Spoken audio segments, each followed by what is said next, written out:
Welcome to the Heels on Water podcast. This is where we learn to walk on the water in our storms with the courage, confidence, and grace we were designed with. I'm your host, Dr. Alette, and I am glad that you found our boat. So let's put on our heels and get ready to step out on that water.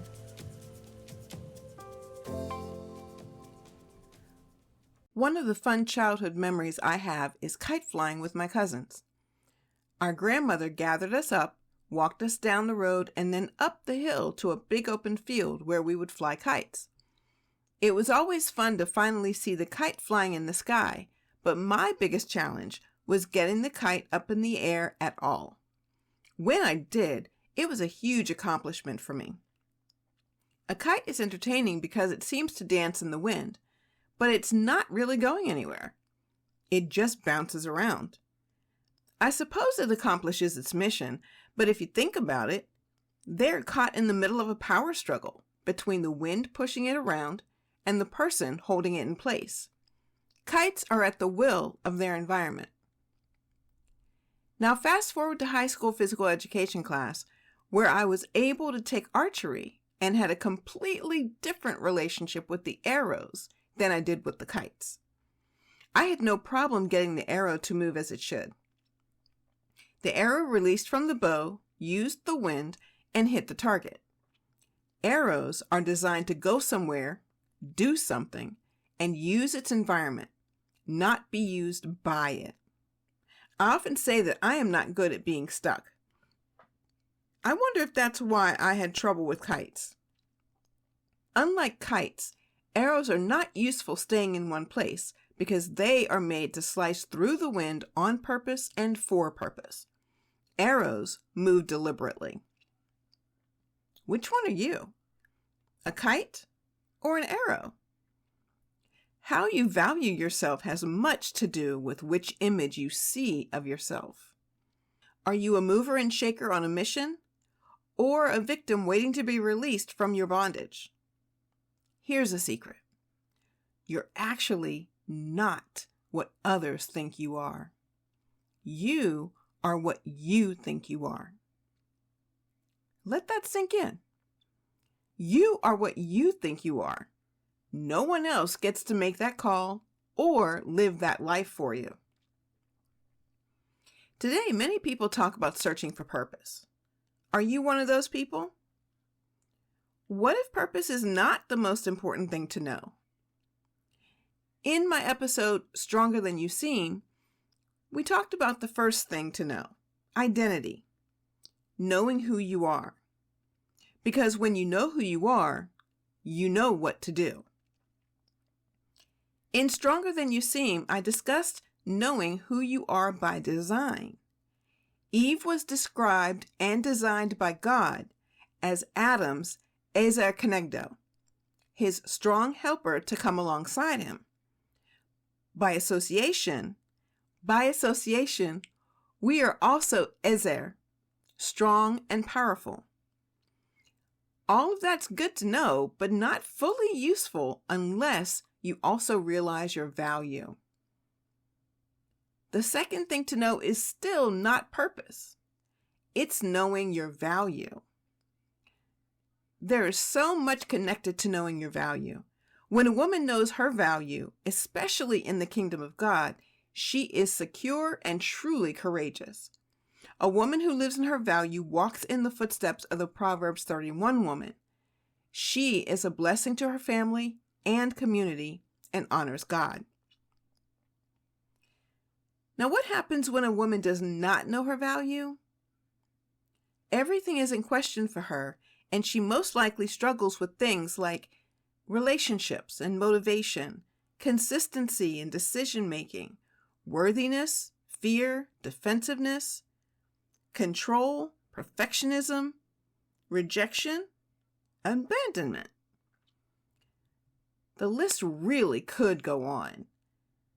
And I know this list all too well because of firsthand knowledge.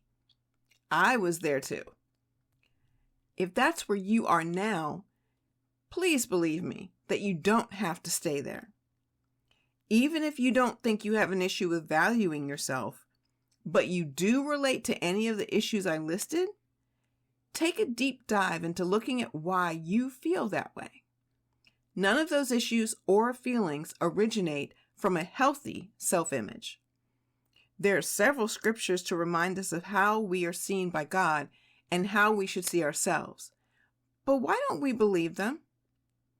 Why are we so quick to doubt and believe the whispers of how invaluable we are? The enemy bombards us with reasons to doubt our value and capability.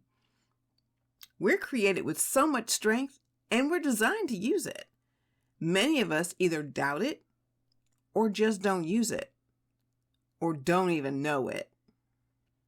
When you don't value yourself, you don't think others will value you either. Okay, let me speak for myself. Since I wasn't convinced of my value, I didn't see how anyone else could be either, even if they said they admired me for something or that they loved me. I didn't realize this until I was a full-fledged, mature adult. I'll say it if you haven't already. That's really sad. But I still thought I needed to prove to people why they should like me or approve of me. Can you relate to that? When you're being blown around by the winds of others' opinions, you are a kite, and depending on how strong those opinions are, you just may break free from whatever was able to hold you to the ground. Have you ever seen a kite flying rogue, free and loose and definitely heading for a crash landing? I always feel badly for that kite, don't you? Or am I really the only one? A woman who lives her life like a kite, by not seeing her value and living according to the opinions of others, experiences many emotional consequences that can go unnoticed. Ignorant to her own value, she lives in a vacuum of defensiveness and pain, then perpetuates that lack of self-value, and it becomes a generational issue. Unless you interrupt the bad cycles, they rinse and repeat. In an effort to protect those we nurture, typically, women will talk about everything else under the sun, but that vulnerable spot. So we model the camouflage behavior and don't allow ourselves the opportunity to heal and grow. Do you remember the earlier comparison between the kite and the arrow? What do you think it looks like to live like an arrow? Arrows use the wind as a tool to get where they're going, and their journey has a purpose and a target. Arrows can also be a weapon of defense against attacks. When you live your life like an arrow, you know your value and you know how to walk in your value. Not only do you understand the value to yourself, but also you understand your value to others. No one can diminish your light by causing you to doubt who you are and what you're capable of doing. In the 1970s, Helen Reddy published a song titled, "I Am Woman." It became an anthem in the women's rights movement. Admittedly, I was young then, but I clearly remember the first line. It said, "I am woman, hear me roar." What young girl wouldn't remember an image like that, right? A few verses later is the voice of an arrow who is using and slicing through the wind of people's opinions to get further along her path instead of being blown by those winds. Helen says, "You can bend but never break me, 'cause it only serves to make me more determined to achieve my final goal and come back even stronger, not a novice any longer, 'cause you've deepened the conviction in my soul." That is the voice of a woman who knows both her identity and her value. Queen Esther is an example of a kite who became an arrow with a purpose and a target once she was shown her identity and her value. Esther was an orphan raised by her uncle Mordecai. King Xerxes held a beauty contest, and Esther entered because Mordecai told her to do it. She did not have any other goal than to possibly win.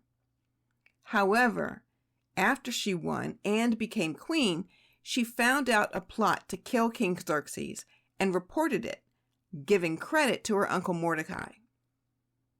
Now, keep in mind, Queen Esther had not revealed her identity as a Jew, and neither her relationship with Mordecai.